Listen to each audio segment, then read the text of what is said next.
Hello అండి, ఎలా ఉన్నారు? అందరూ బాగున్నారా? వెల్కమ్ టు అవర్ ఛానల్ అమ్మ ఇంటి వంట. ముందుగా ఎవరైనా కొత్త వాళ్ళు మన ఛానల్ చూస్తున్నట్లయితే సబ్స్క్రైబ్ చేసుకోండి. ఈరోజు ఎంతో రుచిగా ఉండేటటువంటి టమాటా రసం ఎలా తయారు చేసుకోవాలో చూద్దామండి. ఇలా నేను చూపిస్తున్నట్లుగా ఈ టమాటా రసాన్ని ఒకసారి ట్రై చేయండి. మరలా ఇదే విధంగా చేసుకుంటారు. సో లేట్ చేయకుండా తయారీ విధానం చూసేద్దాం. ముందుగా స్టవ్ మీద బాండి పెట్టుకొని ఇందులోకి 1 స్పూన్ దాకా ధనియాలు, అలాగే 1 స్పూన్ జీలకర్ర, 1 స్పూన్ మిరియాలు, అలాగే 3 ఎండుమిర్చిని వేసుకొని వీటిని వేపుకోండి. అలాగే ఇప్పుడే ఇందులోకి 2 రెమ్మల దాకా కరివేపాకు కూడా వేసుకొని వేపుకోండి. మీ కారంకి తగ్గట్టుగా ఎండుమిర్చిని ఎక్కువ కానీ తక్కువ కానీ తీసుకోవచ్చండి. ఇవి కొంచెం వేగిన తర్వాత ఇందులోకి 1 స్పూన్ దాకా కందిపప్పును కూడా యాడ్ చేసుకొని వేపుకోండి. వేపుకునే మొత్తం ప్రాసెస్ లో ఫ్లేమ్లో ఉంచుకొని వేపుకోండి. హై ఫ్లేమ్లో ఉంచుకున్నారంటే మాడిపోయి ఘాటు వచ్చేస్తుందండి. మనం వేపుకున్న దినుసులన్నీ చక్కగా వేగి కలర్ మారి ఉంటాయి. ఇప్పుడు వీటిని ఒక ప్లేట్లోకి తీసుకుని చల్లార్చండి. ఇప్పుడు స్టవ్ మీద ఇంకొక గిన్నె పెట్టుకొని ఇందులోకి 2 గ్లాసుల దాకా వాటర్ని యాడ్ చేసుకొని ఒక 4 టమాటాలని ఇలా వీడియోలో చూపిస్తున్నట్లుగా మధ్యలోకి కట్ చేసుకొని ఈ వాటర్లోకి యాడ్ చేసుకోండి. ఇక్కడ మనం టమాటాలని కొంచెం మగ్గనిస్తున్నామండి.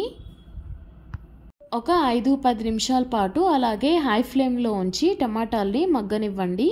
ఒక 10 నిమిషాల తర్వాత చూస్తున్నారు కదా, టమాటాలు అనేటివి చక్కగా మగ్గిపోతాయి.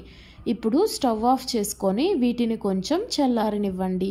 టమాటాలు కొంచెం మగ్గితే సరిపోతుందండి. కొంచెం మగ్గగానే స్టవ్ ఆఫ్ చేసేసుకోండి. ఇప్పుడు ఇలా మనం మగ్గించుకున్నటువంటి టమాటాల్ని వాటర్ ఏమీ లేకుండా ఒక గిన్నెలోకి తీసుకొని మ్యాషర్ని తీసుకొని ఇలా వీడియోలో చూపిస్తున్నట్లుగా మ్యాష్ చేసుకోండి. లేదంటే చల్లారిన తర్వాత చేత్తో అన్న మ్యాష్ చేసేసుకోవచ్చండి.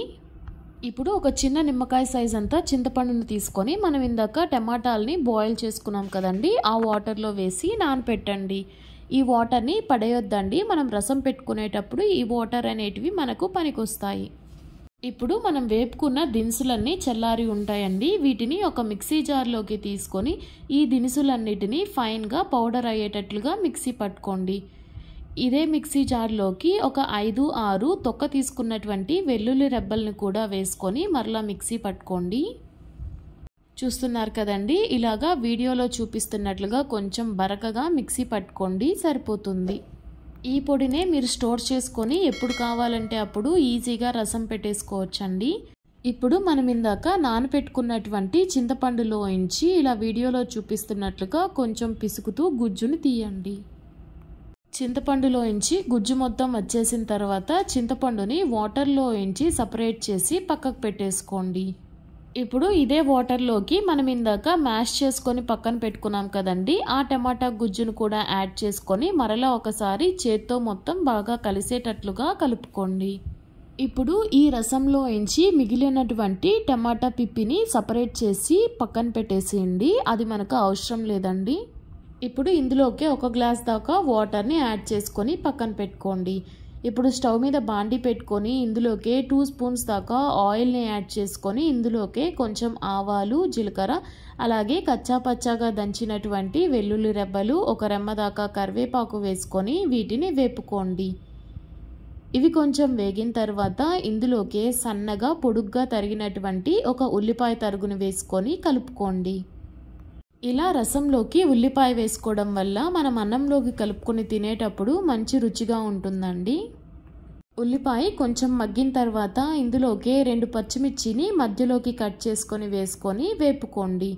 ఇవి కొంచెం వేగిన తర్వాత ఇందులోకి మనం మిక్సీ పట్టి పెట్టుకున్నటువంటి పొడిని యాడ్ చేసుకొని ఒకసారి కలుపుకోండి.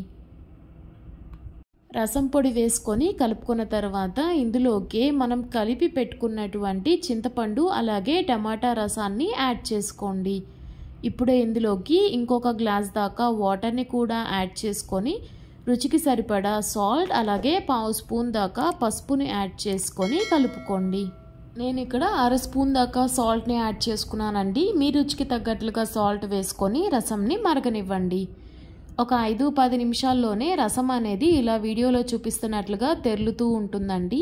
చూస్తున్నారు కదండి, ఇలా వీడియోలో చూపిస్తున్నట్లుగా అంచులమ్మట కొంచెం నురుగుగా ఫామ్ అయిందంటే రసం అనేది తయారైపోయిందని అర్థం అండి.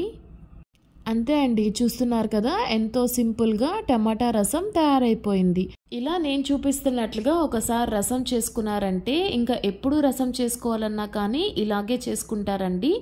కాబట్టి ఈసారి తప్పకుండా ఈ టమాటా రసాన్ని ట్రై చేసి ఎలా వచ్చిందో మీ కమెంట్స్ని నాతో షేర్ చేసుకోండి. ఈ వీడియో నచ్చితే లైక్ చేయండి, అలాగే మన ఛానల్ని సబ్స్క్రైబ్ చేసుకోండి. ఇంకొక టేస్టీ వంటకంతో మళ్ళీ కలుద్దాం.